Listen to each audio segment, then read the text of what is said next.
My name is Tara Reed, 32 years old, standing alone at my brother Michael's police memorial. Dad positioned me in the back row, away from the real officers, paying respects to their fallen comrade. "Remember your place, Tara. You are just a dispatcher," he whispered harshly, straightening his retired police chief uniform. "This day is about Michael, our hero." I nodded silently, the weight of my FBI badge hidden in my pocket growing heavier by the second. Nobody in my family knew my real job until 3 men in dark suits entered the church and one called out, "Agent Reed, we need you immediately." If you are watching this right now, drop a comment letting me know where you are viewing from. Hit that like button. And subscribe to hear how my father's face transformed when he discovered who I really am. Growing up as a Reed meant one thing: you were destined to wear the blue uniform. My family tree resembled a police department organizational chart more than a family lineage. My grandfather joined the force in 1952, patrolling the streets of our small Pennsylvania town for 37 years. Dad followed his footsteps almost to the exact day, joining the academy the week after his 19th birthday. By the time I was born, he had already made detective. By the time I started high school, he was deputy chief. The Reed name carried weight in law enforcement circles across 3 counties. Reeds run toward danger while others run away. Dad would remind us at dinner, his badge gleaming on the table where he always placed it during meals. It is in our blood. Michael, my older brother by 4 years, absorbed every word like gospel. From the moment he could walk, he wanted to be just like Dad. His childhood toys were exclusively police cars and plastic badges. For career day in 2nd grade, he wore Dad's old uniform shirt that hung to his knees. By high school, he was already enrolled in the Police Explorers program, learning protocol and procedures while his classmates were playing video games. I loved my brother fiercely. Michael was my protector, my confidant, and often my interpreter when Dad's expectations became too cryptic for me to decipher.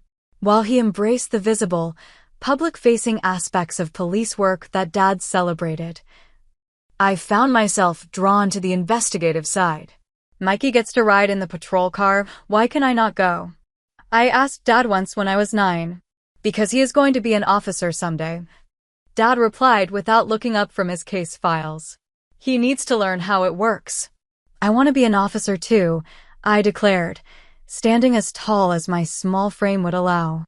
Dad finally glanced up, his expression a mixture of amusement and dismissal. "Girls can be officers, sure. But you are too quiet, too bookish. You do not have the temperament for real police work." That was the first time I felt the sting of his dismissal, but it would not be the last. As I grew older, my interest shifted from patrol work to the investigative aspects of law enforcement. I would pore over Dad's case files when he left them on the dining room table, fascinated by the patterns and connections between seemingly unrelated events. "She has a good eye," I overheard our neighbor, Detective Martinez, tell my father once after I had spotted a detail in a case photo that they had missed. "Book smarts," Dad replied dismissively. "Real police work happens on the streets, not behind a desk." That phrase, real police work, became the measuring stick against which all career choices in our family were judged. And by that measure, anything I showed interest in fell short. My mother, Caroline Reed, tried to mediate these tensions in her gentle way. A nurse who had met my father when he brought in a suspect for treatment, she understood both worlds, the adrenaline of emergency response and the quiet, methodical work that happened behind the scenes. "Your father just wants you to be safe," she would explain after particularly difficult conversations about my future. "He has seen what happens on the streets, but he lets Michael do it," I would counter. "That is different," she would say, though she could never quite articulate how.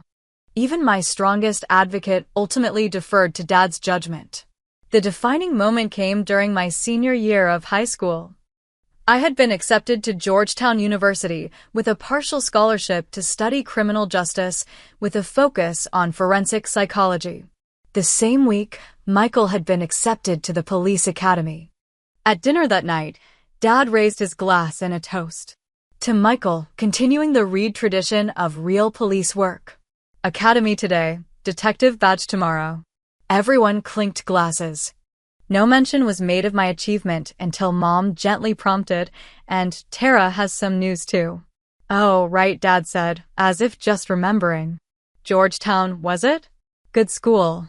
Criminal justice program, I added, hoping this focus might finally earn his approval. I want to work in behavioral analysis, maybe eventually the FBI. Dad chuckled. The FBI. Big dreams. Well, college is good. You can always get a job as a dispatcher or administrator if the fancy degree does not work out. Support roles are important too. In that moment, I understood my place in the Reed family hierarchy. Michael was the heir to the legacy, the one who would carry the badge. I was the contingency plan, the support staff, the one whose service would always be qualified as important too, rather than important in its own right. Despite this, Michael never treated me as secondary. They just do not get it, Tara. He told me the night before I left for college. You're going to outrank all of us someday. Just do not forget the little people when you are running the show.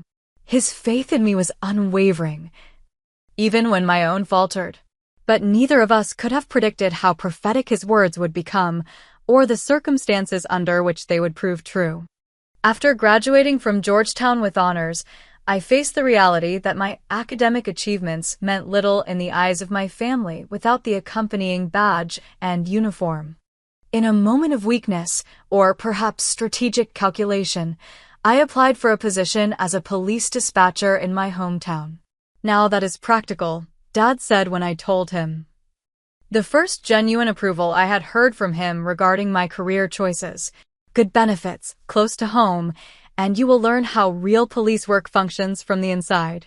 For 2 years, I sat behind the dispatch console, coordinating responses and managing emergency communications. The work was important but unfulfilling for someone with my training. I found myself analyzing call patterns in my spare time, creating maps of incident types and frequency that nobody had asked for. It was one of these unsolicited analyses that changed everything. You did this? Asked Lieutenant Granger, studying the detailed breakdown of drug-related calls I had compiled, showing clear patterns pointing to distribution networks across jurisdictions. Just something I noticed, I replied, suddenly self-conscious about overstepping my role. This is exactly what the regional task force has been trying to piece together for months, he said, looking at me with new interest. Where did you learn to do this kind of analysis? Within weeks, my reports were being shared with agencies across county lines.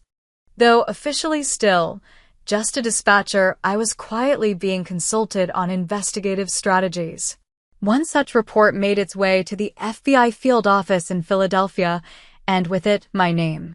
Agent Diana Foster contacted me on a Tuesday afternoon. Ms. Reed, I would like to discuss your analytical work over coffee, she said, offering few details. 2 days later, sitting in a quiet cafe 20 miles from my hometown, I learned that the FBI had been tracking the same networks my analysis had identified. Your educational background combined with your practical experience is impressive, Agent Foster said. Have you ever considered applying to the Bureau? 3 months later, I received the official acceptance to the FBI Academy at Quantico. Standing in my apartment with the letter in hand, I faced the first major decision of my career: tell my family the truth, or maintain a cover that would avoid the inevitable dismissal from my father. I chose the path of least resistance. I am transferring to a federal dispatch position, I told them over Sunday dinner. Better pay, more responsibility. Dad nodded approvingly. Government benefits are good. Solid career move. Will you be home for the 4th of July parade? Mom asked. More concerned with practicalities than prestige. Let us hope they give you some vacation time, Michael added, the only one to offer congratulations. Only later, as I was leaving, did Dad deliver his parting assessment. At least Michael is doing something important. Not everyone is cut out for the front lines. I smiled tightly and said nothing, already mentally packing for Quantico. The FBI training was rigorous, challenging me physically and mentally in ways that finally felt fulfilling. I excelled in investigative techniques, behavioral analysis, and tactical operations. By graduation, I had been recruited for a specialized counterterrorism unit focusing on domestic threats with international connections. Over the next 6 years, I rose through the ranks, eventually leading a team focused on cartel operations along the East Coast. The classified nature of my work provided the perfect cover for the vague explanations I gave my family about my dispatch management position. She works with computers for the government. I once overheard Dad tell a former colleague at a family barbecue. Not exciting stuff, but it pays the bills. Michael knew the truth. During a case that brought me near our hometown, I had confided in him over drinks. "Holy shit, Tara," he had whispered, eyes wide. "You are a real-life spy." "Not a spy," I corrected. "Intelligence analyst and field agent." "Does Dad know?" I shook my head. "And he cannot." "Not yet. Most of my work is classified." Michael understood without further explanation. "Your secret is safe with me. But someday, I want to be there when he finds out. His face will be priceless." That promise became a private joke between us, a future moment we both looked forward to under better circumstances. Neither of us could have imagined how that revelation would actually occur. Within my FBI team, I found the respect and recognition that had been absent in my family life. Agent Desmond Murray, my direct supervisor, valued my analytical mind and intuitive leaps. My colleagues looked to me for guidance on complex cases. I built a reputation as someone who could see patterns others missed. "Reed has a sixth sense for when something does not fit" became a common refrain in our office. For the first time, I felt fully valued for my actual skills rather than measured against some arbitrary standard of real service. The irony that I had found this validation by hiding a significant part of my identity from my family was not lost on me. The only shadow over this period of professional growth was the increasing distance between my true self and the version my family knew. Holiday visits became exercises in careful omission. Questions about my work were deflected with vague references to dispatch protocols and communication systems. Only with Michael could I occasionally share genuine stories, carefully scrubbed of classified details, but still recognizable as the work of an agent rather than a dispatcher. These rare moments of authenticity made the broader deception bearable. Then came the call that would shatter everything, both my carefully constructed dual life and our family itself. The call came at 3:47 a.m. on a Tuesday. I remember checking the time on my bedside clock, the glowing numbers momentarily disorienting me as I reached for my phone. Unknown numbers at this hour usually meant work, a development in a case that could not wait until morning. Instead, I heard my mother's voice, shattered and barely recognizable. "Tara, you need to come home. It is Michael. He is gone." The world tilted on its axis. "Gone? What do you mean gone?" "A drug bust went wrong. He was shot." Her voice broke completely. "He did not make it." The next hours passed in a blur of automated actions, calling my supervisor to request emergency leave, booking the first flight to Pennsylvania, packing a bag with no memory of what I put in it. Somewhere in this mechanical sequence, details began filtering through. Michael had been part of a multi-agency operation targeting a distribution hub connected to the Sinaloa cartel. The same cartel my team had been tracking for the past 11 months. As the plane took off, a sickening realization settled over me. I knew details about this operation that even Michael's direct superiors might not have known. Intelligence my team had gathered had likely informed the raid that took my brother's life. Information that, due to compartmentalization protocols, I had never been able to share with him. Landing in Pittsburgh, I rented a car for the drive to my hometown. using the 2 hours to compose myself and prepare for the role I would need to play, grieving sister. Yes, but not FBI agent Reed, who had insight into the broader operation. Just Tara the dispatcher, returning home for her brother's funeral. The family home looked exactly as it always had, American flag flying, Michael's police cruiser in the driveway alongside Dad's truck. Mom met me at the door, her face aged a decade in a day. We held each other without words, the shared grief too vast for language. Dad sat at the kitchen table, surrounded by photographs of Michael in uniform, methodically organizing them into what I would later learn was a display for the memorial service.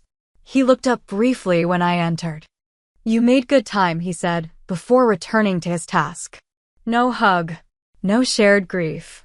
Just a practical acknowledgement of my arrival time. "How are you holding up, Dad?" I asked, setting my bag down. "Doing what needs to be done," he replied without looking up.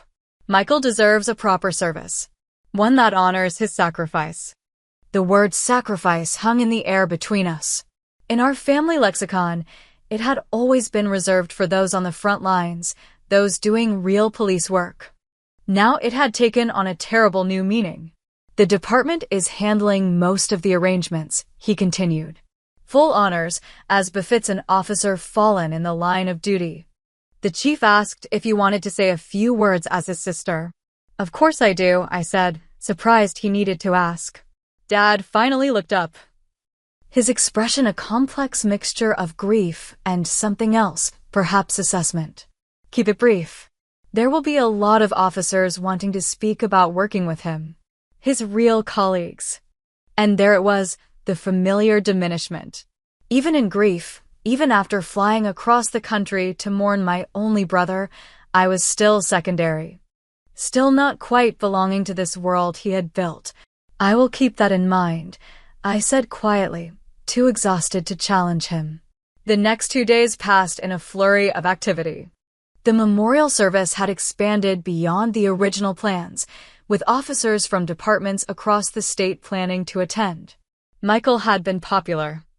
His work on the drug task force respected across jurisdictions.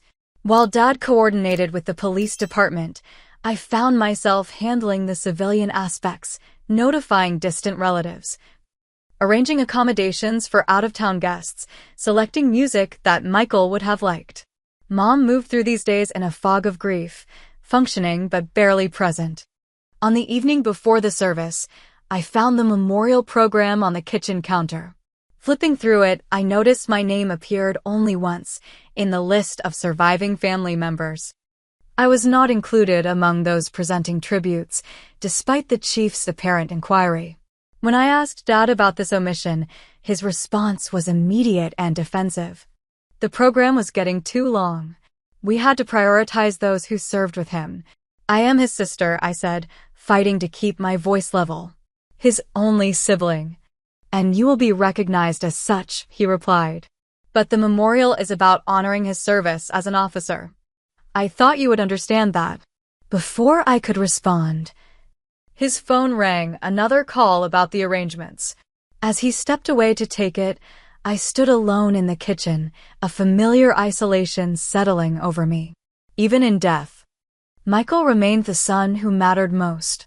That night, my FBI phone vibrated with a message from Agent Murray. "Targeted hit confirmed. Cartel connection verified. Security concerns for memorial. Call ASAP."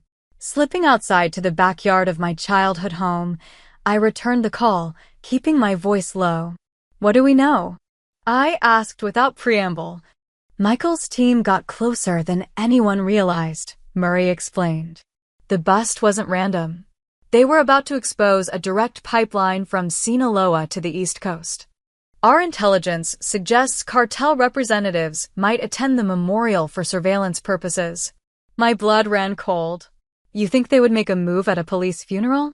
Not an attack," Murray clarified. "Information gathering. Identifying officers connected to the investigation. Standard cartel procedure when they lose a distribution hub." "I will keep my eyes open," I promised. the professional agent temporarily overtaking the grieving sister. "We are sending a team," Murray added. "Plain clothes, low profile. Just as precaution." After ending the call, I stood in the dark yard where Michael and I had played as children, where he had taught me to throw a proper punch, where we had mapped out constellations on summer nights. Now I would attend his memorial not just as his sister, not just as the family afterthought, but as an FBI agent watching for cartel observers, and no one could know. Dad's instructions the next morning only reinforced the role I was expected to play. "Stay in the background today," he said as we prepared to leave for the church. "This will be emotional for everyone. The less disruption, the better." The subtext was clear. Do not embarrass us. Do not draw attention. Know your place. For the first time since receiving news of Michael's death, I felt something break through the numb shock of grief. A spark of anger, familiar, but usually suppressed, flickered to life. But today was about Michael. I would play my part, stand where I was told to stand, say what little I was permitted to say. I would honor my brother. And I would watch the crowd for faces that did not belong, for eyes that studied rather than grieved, for the cartel presence that my family would never know to look for. As we drove to the church, I thought about the last conversation I had with Michael, just 3 weeks earlier. We had met for dinner while I was in Pittsburgh for a case I could not tell him about. "Someday," he had said as we parted, "Dad is going to learn what you really do. And when that happens, I want front row seats to that show. It would certainly make family dinners more interesting." I had replied, "I will help him understand," Michael promised. "When the time is right." Now that time would never come. Or so I thought.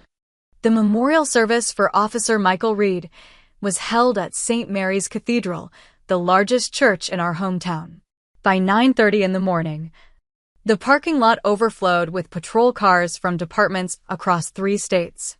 A sea of blue uniforms moved solemnly up the church steps, each officer's badge wrapped with a thin black band of mourning.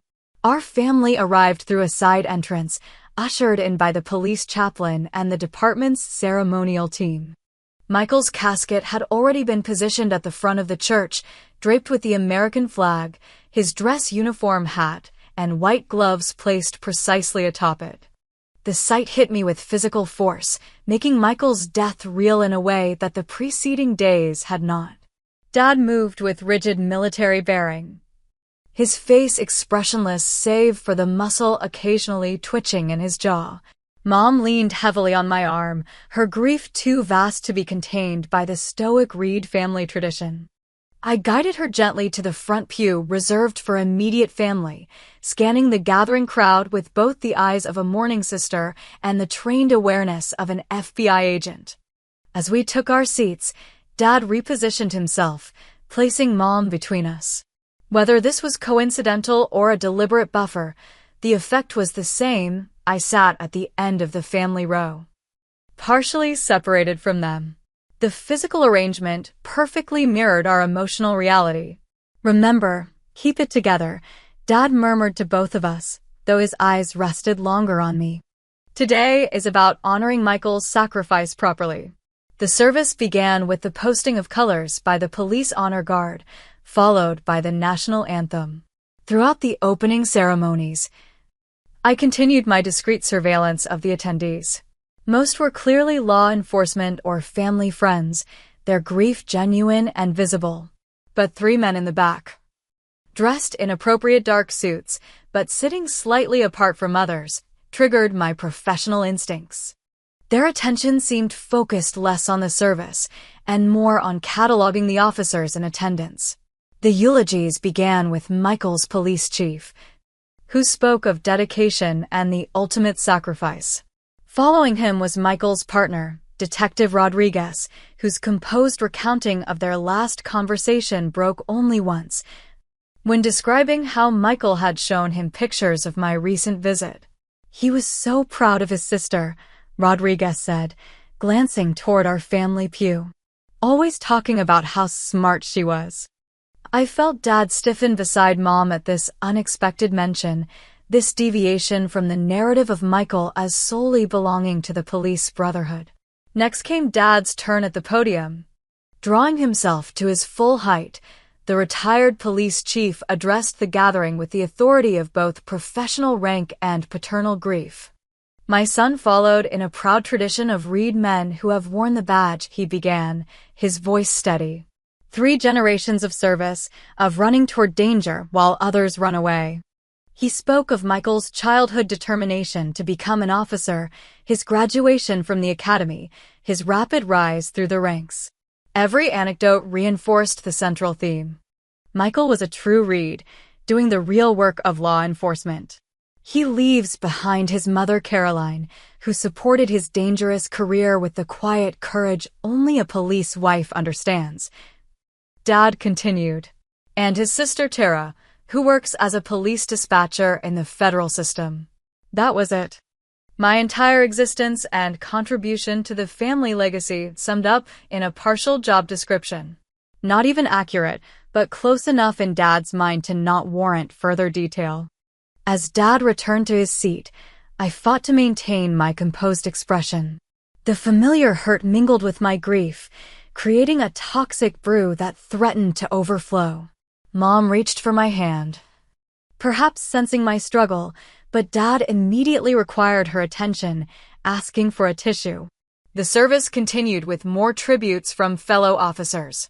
From my position, I could see the 3 men I had noticed earlier shifting positions, moving to different vantage points around the periphery of the church. Their behavior confirmed my suspicions. They were cataloging faces, particularly those of plainclothes detectives who might be involved in ongoing investigations. During a hymn, I discreetly sent a text to Agent Murray's team, describing the suspect's positions and movements. Seconds later, I received confirmation. Identified. Known associates. Team in position. As the formal service transitioned to the presentation of Michael's badge to our mother, the church doors at the back opened quietly. 3 men and 2 women entered. Their dark suits and subtle earpieces identifying them immediately to my trained eye, though they would appear as merely late attendees to civilians. The FBI team had arrived. Agent Murray himself led the group, his eyes scanning the room until they found me. A slight nod conveyed all I needed to know. They had identified the cartel observers and were monitoring the situation.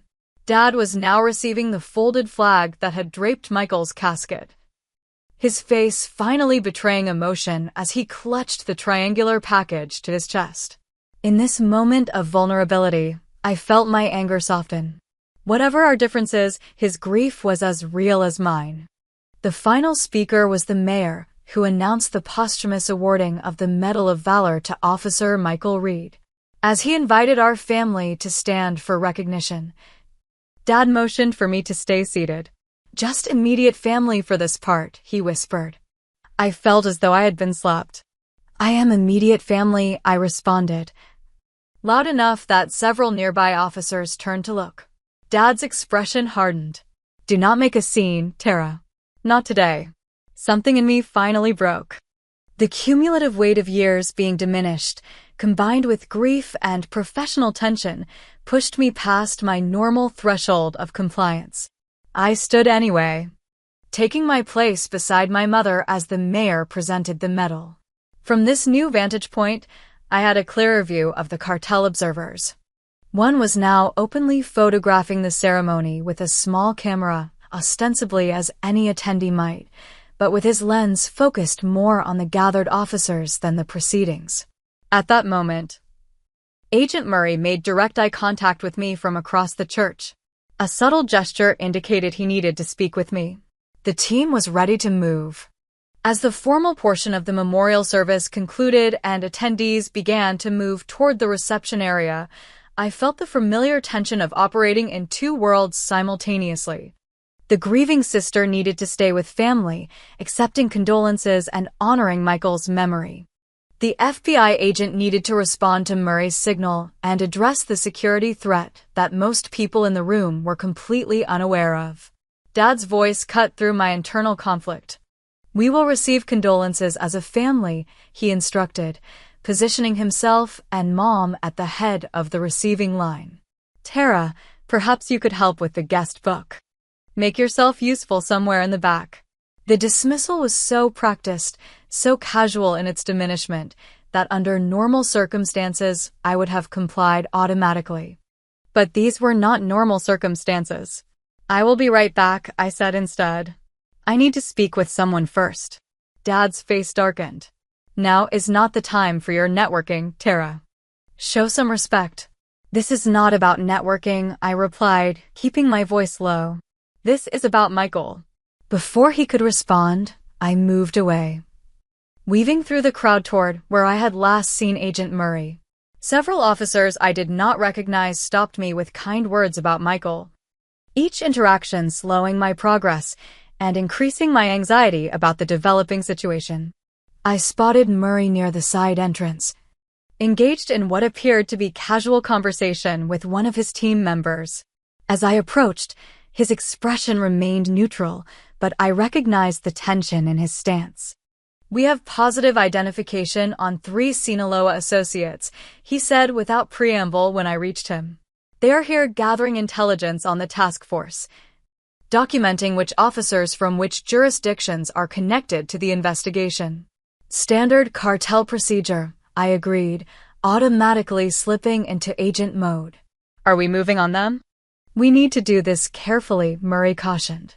Lot of armed officers here, emotional situation.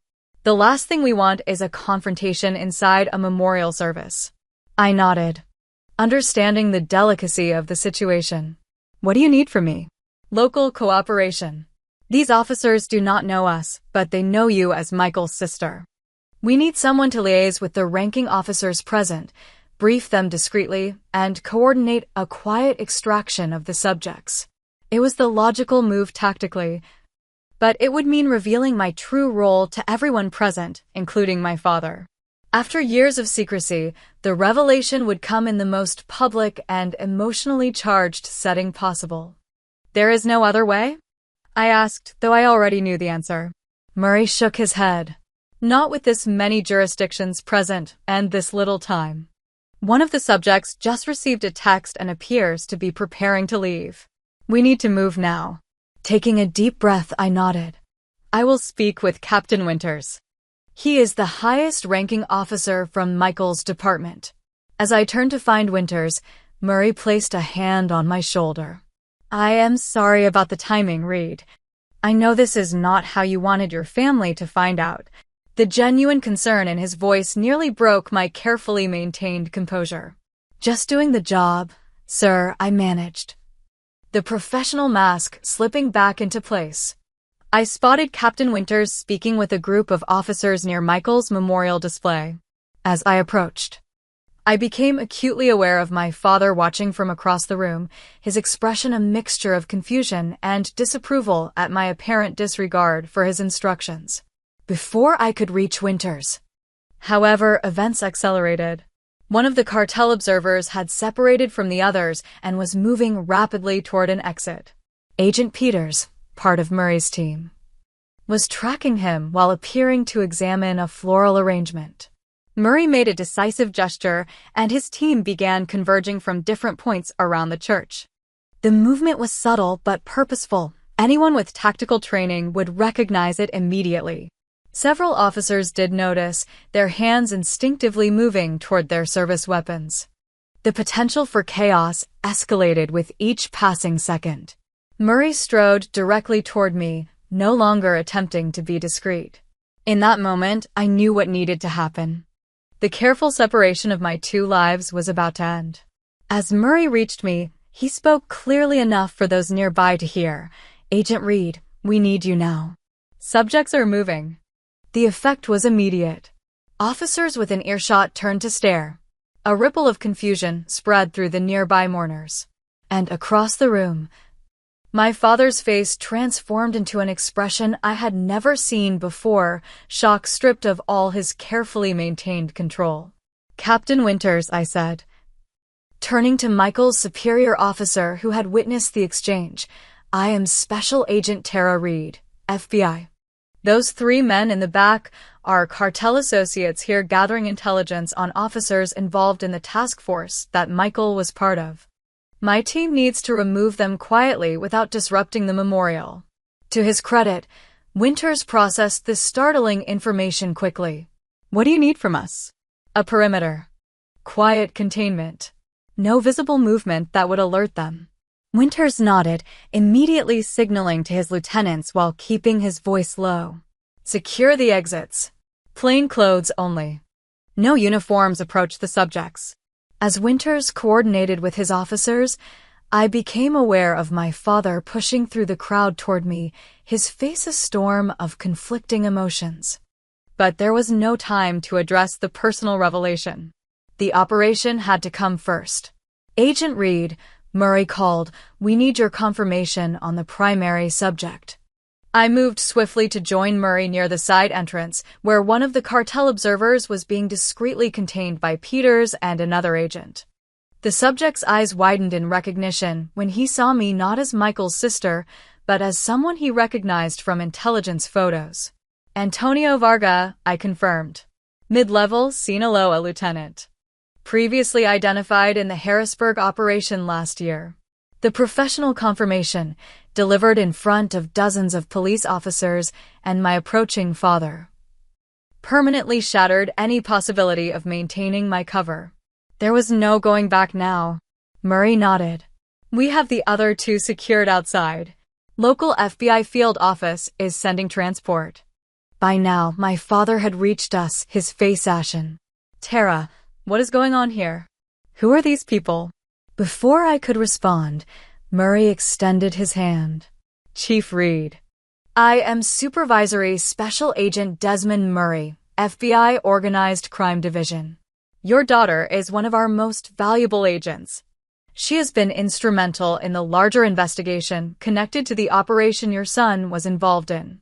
Dad looked from Murray to me, decades of certainty crumbling before my eyes. You are FBI? Actually, FBI. For 8 years. Dad, I confirmed, the weight of the lie finally lifting. I could not tell you because of the classified nature of my work.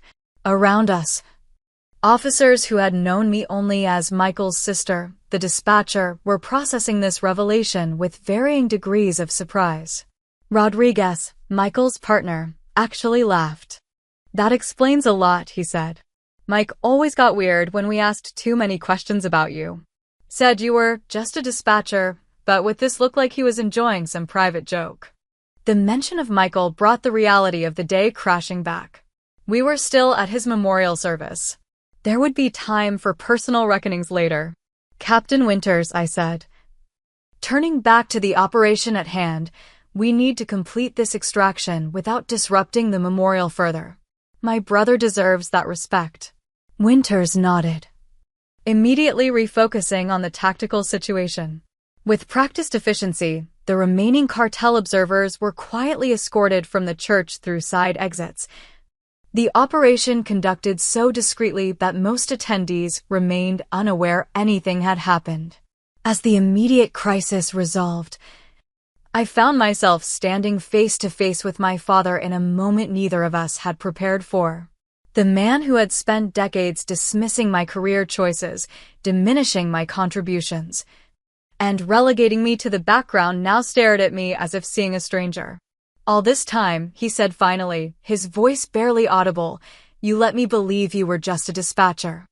You never asked for details, Dad, I replied. You assumed, and it was easier to let you believe what you wanted than to fight for recognition I was not allowed to explain. For perhaps the first time in my life, my father had no ready response. The carefully constructed hierarchy that had defined our family for decades had been upended in a matter of minutes. And he was still processing the implications. Officer after officer now approached, their earlier condolences replaced by professional respect and questions about my work. Each interaction seemed to further destabilize Dad's worldview, as men and women whose service he deeply respected treated me as a peer, even looking to me with deference regarding the security situation. Mom made her way to my side, tears streaming down her face. I always knew you were doing something important. she whispered as she embraced me. Michael told me a little, though he said he was not supposed to know either. He figured it out, I admitted. I swore him to secrecy. He was so proud of you, she said. He used to tell me, Mom, you have no idea how badass Tara is. The use of Michael's actual words broke through my professional composure. For the first time since arriving for the memorial, I allowed myself to truly feel the loss of my brother, not just as family, but as the one person who had known both versions of me and valued them equally.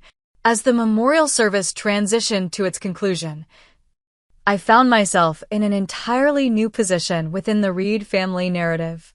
No longer relegated to the background, I had become central to the unfolding story, not just as Michael's sister, but as FBI Agent Reed, whose work intersected with his final case in ways no one could have anticipated.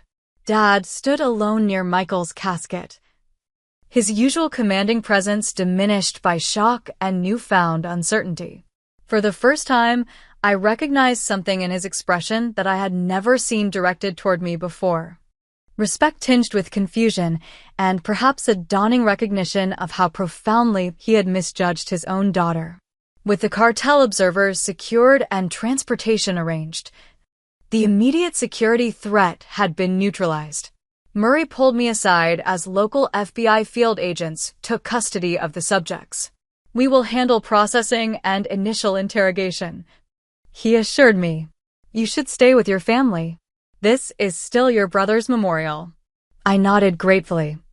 The compartmentalization that had served me professionally for years now failing in the face of grief and emotional revelation.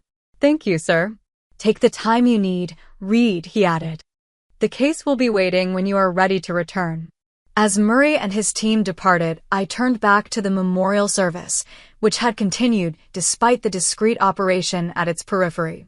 Most attendees remained unaware that anything unusual had occurred, their focus appropriately on honoring Michael. The same could not be said for the law enforcement officers present. Word had spread quickly through their ranks, and I found myself receiving nods of professional recognition from officers who had barely acknowledged me earlier. The transformation in how I was perceived was immediate and startling. Captain Winters approached as I rejoined my family. Agent Reed, he said formally, then softened his tone. Tara, I wish we had known. Michael never indicated. He was protecting my cover, I explained. Even family members are typically not informed about undercover assignments or classified operations. Of course. Winters nodded understandingly. I just want you to know that what you did today, putting the operation needs above your personal situation, it is exactly what Michael would have done. You two were more alike than I realized. His words struck a chord. Throughout my life, Michael had been held up as the model Reed, the one who embodied all the family values of service and sacrifice. To be seen as similar to him, particularly by his commanding officer, carried a validation I had never expected to receive. Thank you, Captain, I managed, emotion threatening to break through my professional demeanor. Winters hesitated, then added, there is something you should know. The task force Michael was part of, we have been coordinating with federal agencies for months. The intelligence that informed our operation came from. He paused. Well, I now suspect it may have come from your team. The implication was clear and hit me with physical force. My team's intelligence had directly contributed to the operation that had cost Michael his life. We did provide analysis to multi-jurisdictional task forces tracking Sinaloa distribution networks. I confirmed, the words feeling like ashes in my mouth.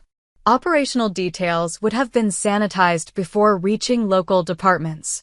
Standard protocol. I understand compartmentalization. Winters assured me. I just thought you should know your work and Michael's were connected. You were fighting the same battle, just from different angles. As Winters moved away to oversee the transition to the cemetery portion of the service, I found myself standing alone, processing this new layer of connection and loss. The intelligence my team had gathered had helped shape the operation where Michael died. In trying to protect him by keeping my work secret, I had actually been working alongside him all along. The irony was painful yet somehow appropriate. Even separated by secrecy and different agencies, we had remained a team until the end. Dad approached hesitantly. His customary certainty replaced by an awkward tentativeness I had never witnessed in him before. "The service is moving to the cemetery," he said, his voice carefully neutral. "We should ride together. As a family." The simple inclusion, so automatic for most families, but so meaningful in ours, felt like an olive branch extended across a chasm of misunderstanding. "I would like that," I replied. The cemetery service proceeded with full police honors, the 21-gun salute, the playing of taps, the ceremonial folding and presentation of the flag. Throughout these solemn rituals, I remained hyper-aware of the subtle shift in my position within both the family and the larger law enforcement community present. Officers who had previously seen me only as Michael's sister now approached with professional respect. Several quietly mentioned cases they had worked that had federal connections, suggesting points of professional intersection I had never been able to acknowledge before.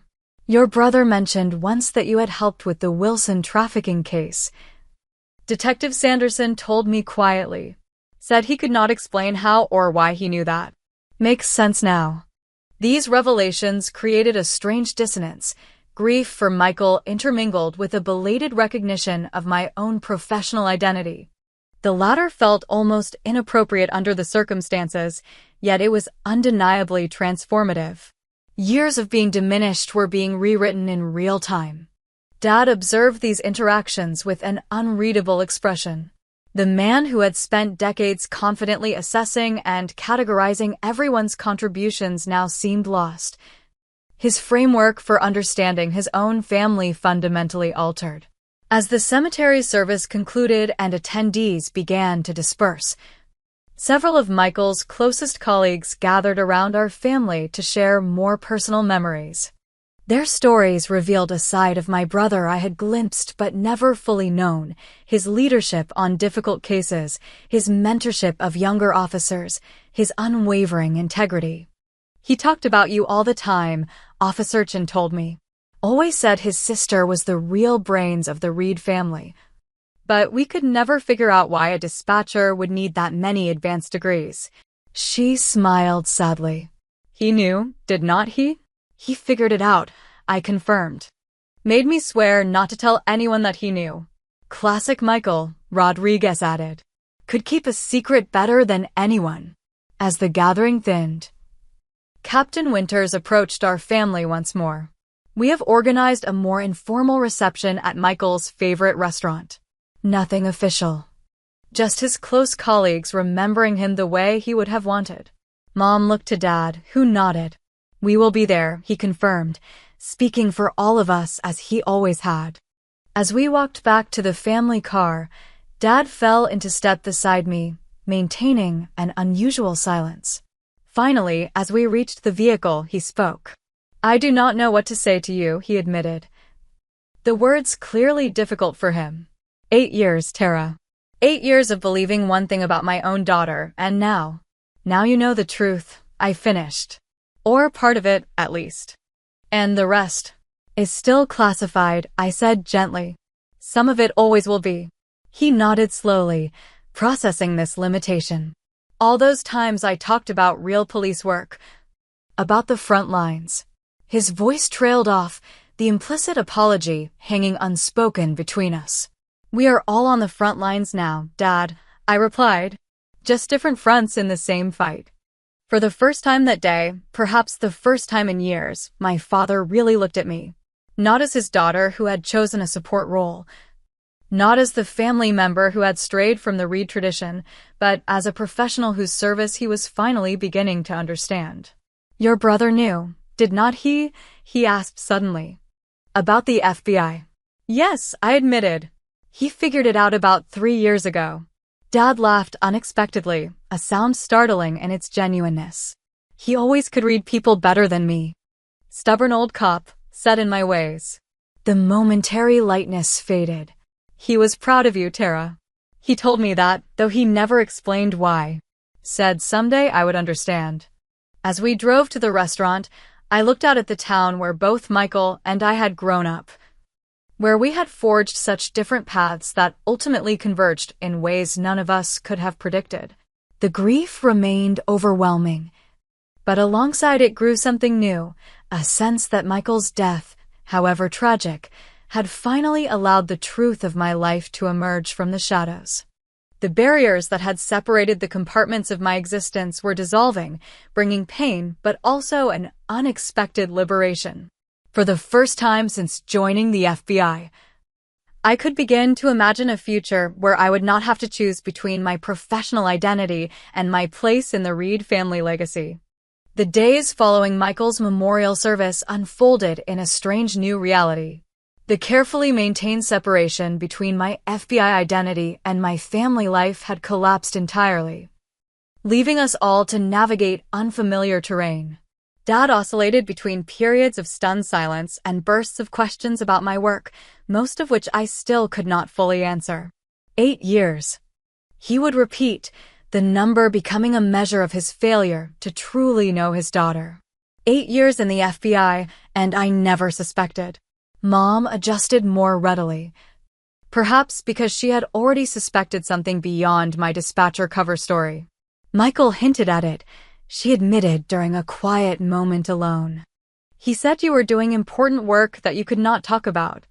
I assumed it was some kind of administrative security position. 3 days after the memorial, I sat with my father on the back porch of the family home.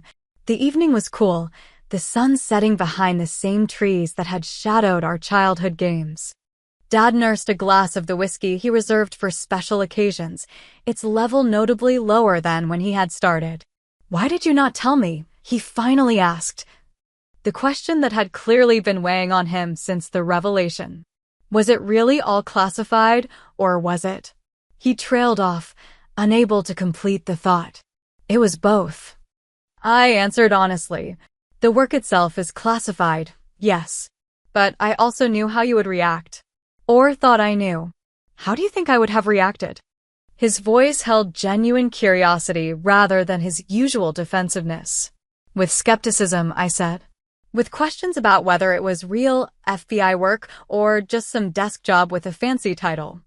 With comparisons to Michael's more visible service. Dad winced, recognition flashing across his face. I would have done exactly that, would not I? You had been doing it my entire life, Dad. Real police work happens on the streets. Remember that one? You said it every time I expressed interest in the investigative side of law enforcement. He looked down at his glass. I did not realize how often I said that, or how it sounded to you. It was your measuring stick, I explained. The standard against which all service was judged, and by that measure, anything I was interested in always fell short. We sat in silence for a moment, the weight of decades of misunderstanding settling between us. When Murray called you one of our most valuable agents, Dad said finally, was he just being diplomatic because of the circumstances? The question surprised me with its vulnerability. No, I answered truthfully. I lead a specialized analytical team focusing on cartel operations along the East Coast. My unit has been tracking the Sinaloa networks for the past year. The same people Michael was investigating? I nodded. Different level, different angle, but yes. The intelligence my team gathered likely informed the operation Michael was part of. Dad's expression shifted as he processed this connection. So you and Michael were working the same case without even knowing it. That is how it works sometimes, I said. Compartmentalization keeps operations secure, but it also means the left hand does not always know what the right is doing. Could you have warned him? The question came suddenly. Pain evident in his voice. If you had told him what you knew about these people, could it have made a difference? The question hit me with physical force, voicing the doubt that had haunted me since learning of Michael's death. I have asked myself that every day since it happened, I admitted. The honest answer is I do not know. Most of what my team knew was big picture, money flow, organizational structure. distribution patterns. The tactical details of his operation would have been handled at the local level. Dad nodded slowly, accepting this without the accusation I had feared. He was always careful, methodical. Whatever happened that day, I do not think it was because he lacked information. The absence of blame felt like absolution for a guilt I had been carrying silently. He was the best officer I knew, I said, my voice breaking slightly. Not just because he was my brother, but because he truly understood that good police work is about protecting people, not just making arrests. He learned that from you, I think, Dad said unexpectedly. All those arguments you two used to have about criminal justice reform, about community policing, he listened, even when it seemed like he was just arguing. This revelation, that I had influenced Michael's approach to policing just as he had supported my career path, created a new dimension to my grief. We had shaped each other in ways neither of us had fully acknowledged. There is something I need to show you, Dad said, rising with sudden purpose. He disappeared into the house. Returning minutes later with a worn leather folder I recognized as his important documents case. Michael gave me this about 6 months ago, he explained, extracting an envelope. Said I should only open it if something happened to him. I found it last night. He handed me the envelope, my name written on the front in Michael's distinctive handwriting. With unsteady fingers. I opened it to find a letter and a small flash drive. Dear Tara, the letter began. If you are reading this, something has gone sideways and Dad finally knows about your real job. Knowing him. He is struggling with it, so I figured I would help both of you out. Tears blurred my vision as I continued reading. I have been collecting evidence of your badassery for years, news articles about cases I know you worked on, redacted FBI commendations I dug up. That interview you gave disguised as a federal analyst for the Justice Department newsletter. It is all on the flash drive, organized and annotated for Dad's benefit. Consider it my gift to both of you. You get the recognition you deserve, and he gets to see what his daughter has really been doing while he thought she was answering phones. The letter continued with personal messages, inside jokes, and finally, I always knew you would outrank me someday, Commander. I just wish I could be there to see Dad's face when he figures it out. Love you, Mikey. I handed the letter to my father, watching as he read Michael's words. When he looked up, his eyes were wet. He made a whole presentation, Dad said, holding up the flash drive.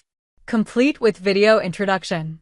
Said I should watch it if I ever needed to understand what real law enforcement looks like in the 21st century. The intentionality of Michael's actions, preparing this material.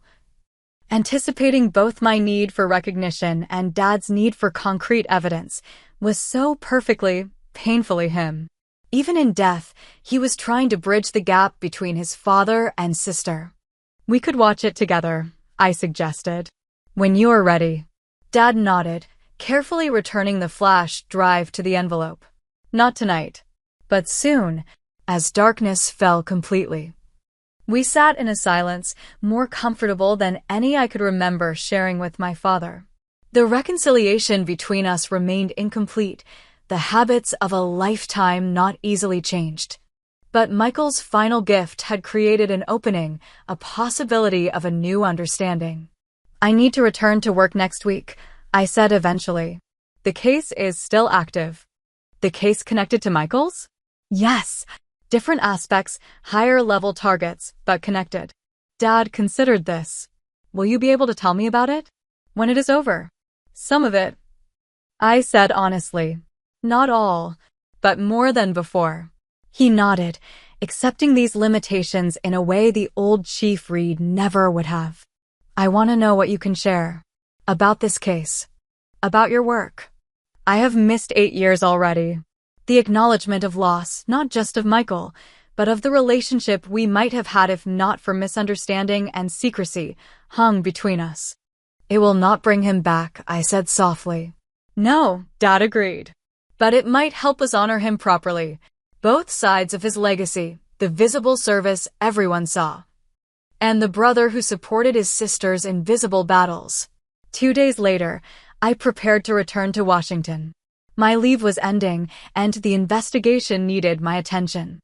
The cartel members identified at the memorial had provided valuable intelligence under questioning, opening new avenues in our ongoing case. Mom hugged me tightly at the door. "Be safe," she whispered. "And call more often, even if you cannot tell us everything." Dad stood awkwardly to the side, our new understanding still fragile and uncertain. As I turned to say goodbye, he surprised me by pulling me into an embrace. "I am proud of you," he said, the words I had waited decades to hear. "Not because you are FBI instead of a dispatcher, but because you found your own way to serve, even when I could not see its value." "Thank you, Dad," I managed, the simple acknowledgement more healing than I had anticipated. Michael knew. He added as he released me. He understood what I am only beginning to learn, that the Reed legacy is not about wearing a specific uniform or carrying a particular badge. It is about the commitment to service, whatever form that takes. As I drove away from my childhood home, grief and loss still dominated my emotional landscape. Michael was gone. The brother who had been my ally and advocate since childhood. That hole would never be filled. But alongside the grief grew something unexpected, a sense of integration. The compartmentalized aspects of my identity were finally converging into a whole person. Agent Reed and Tara the sister were no longer separate entities, but facets of the same life. Returning to my team the following Monday, I found new purpose in the continuation of our investigation. The case that had tangentially cost Michael his life was now personal in a way I had never allowed my work to become before. "Welcome back, Agent Reed." Murray greeted me as I entered our secure briefing room. "Are you ready for this?" I nodded, surveying the case files and intelligence reports spread across the table. "More than ready, sir." "Your brother's task force did good work," he said. "Laid the groundwork for what we are doing now." "I thought you should know that." "I do know it," I replied. "And I intend to finish what he started." The investigation would continue for months, eventually leading to the indictment of key cartel figures operating throughout the eastern seaboard. Michael's name would appear in the official reports alongside mine, different agencies, different roles, but part of the same fight. On my desk at Quantico now sits a photograph of Michael in his uniform, next to my FBI credentials. No longer a secret to be hidden, but a shared legacy of service that took different forms but stemmed from the same source. Dad calls weekly now, asking what he can about my cases, accepting the limitations of classification, and slowly learning about the daughter he never truly knew. The reconciliation remains a work in progress, the habits of a lifetime not easily changed. But Michael's final gift created a foundation for a new relationship built on mutual respect rather than measuring against a single standard of service. In the end, what my father finally understood, what Michael had known all along, was that courage and sacrifice take many forms. Some are visible and celebrated with medals and ceremonies. Others remain in the shadows, unseen but no less vital. Both are necessary. Both are valuable. Both are real. Have you ever felt underestimated by family who did not understand your true capabilities or contributions? I would love to hear your stories of recognition delayed or denied in the comments below. If this story touched you, please hit that like button and subscribe to hear more authentic experiences about finding validation in unexpected places. And if you know someone who might connect with this journey of being seen for who you truly are, share this video with them. Remember that true service is not defined by visibility or titles, but by impact and commitment to something larger than yourself. Thank you for listening to my story today.